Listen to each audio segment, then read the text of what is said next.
Hey, Bobby Manning here. Josue Pavon live. Garden Report takes on the NBA Finals Absolutely. for the We first out time here. ever in the history of the Garden Report, I believe. 1,000%. We are out here, Bobby. We made it. Game one. What a game. Out here.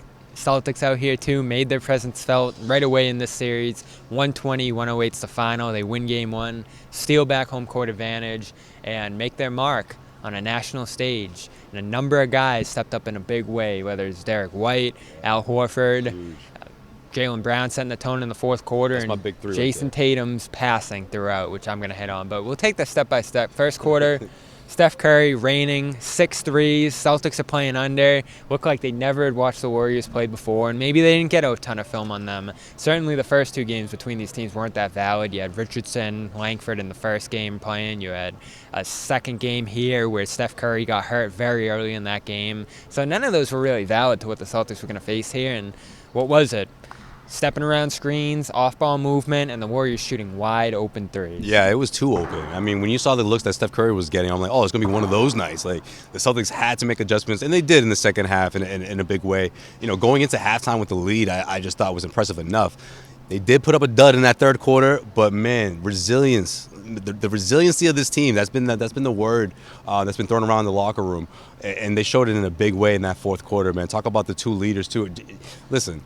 For what you're saying about Jayson Tatum, I get it. Like, you talked about that a lot during the Celtics postgame show. Him being a playmaker, him finding other ways when he couldn't find his shot. But man, Jaylen Brown stepped up in a big way on obviously a humongous stage, a stage that none of these guys have ever played on. And man, he just showed how he can be the consistent number two that the Celtics need him to be when the number one in Jayson Tatum isn't failing it, or at least isn't giving you what you need to stay afloat. And that's what the Celtics were essentially doing, in my opinion. They were staying afloat, but then in the fourth quarter, they blew this thing open. I felt like the Golden State Warriors may have waited too long. Steve Kerr in particular obviously waited a bit too long to call for timeout, but it didn't even matter because the Celtics still had a couple three-pointers on the other end of that timeout, along with three consecutive defensive stops. Man, this thing turned into a blowout, and even though the Celtics were able to pull away in this the way that you're supposed to, especially for a team that's never been in the NBA Finals, I cannot wait to see how Steve Kerr adjusts in game two. It was a historic fourth, well, I'll say. 20-point advantage to start, 31-11 run, a 24-point turnaround total, 27 at the biggest point. They go into the fourth down 12. They end up leading it by 13 and 15 at one point right before it ended up being a 12-point game final. It's a hardwood classic. I called it that after. I mean, it's not funny. Come on. Right. No, I like it. It's just I feel like people don't throw that around like they used to. So I like that you brought it back. Well, this is the stage where those happen, and John's gonna watch it and be like, Daniel Tice played too many minutes, and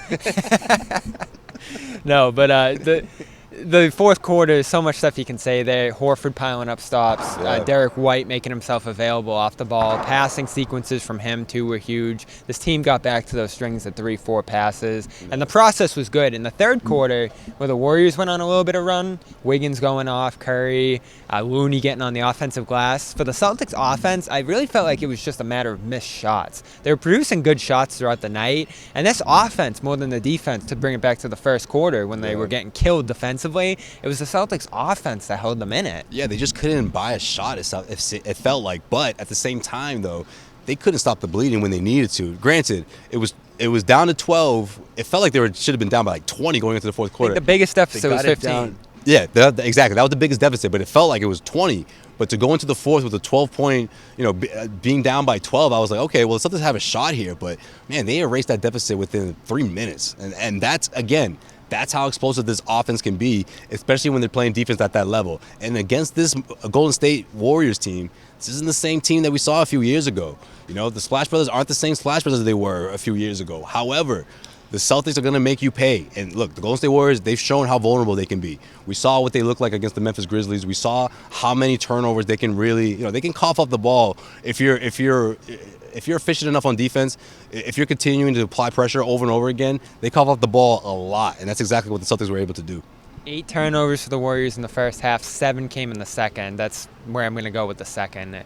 they squandered an opportunity after that big Curry start to extend that lead into something insurmountable. And in that second quarter, when the Celtics were throwing the ball away too, the Warriors followed with turnovers of their own. And that's where this game really became attainable for the Celtics. I believe it was a 6-point game at halftime, so they kept it close. They were there the whole way, and that was another one of the keys we talked about coming into this series. The Celtics are just as competitive as the Warriors here. I think we all agreed on that coming in. Maybe they're not going to win this series, but they're going to compete in this series right to the very end. Josue Pavon, Bobby Manning here in San Francisco for the first 2 games of the NBA Finals. For the Garden Report, we're brought to you by com.com/40%, com.com/garden. Garden for 40%. 40% off a premium subscription. Do it. Yoga, meditation, sleep help.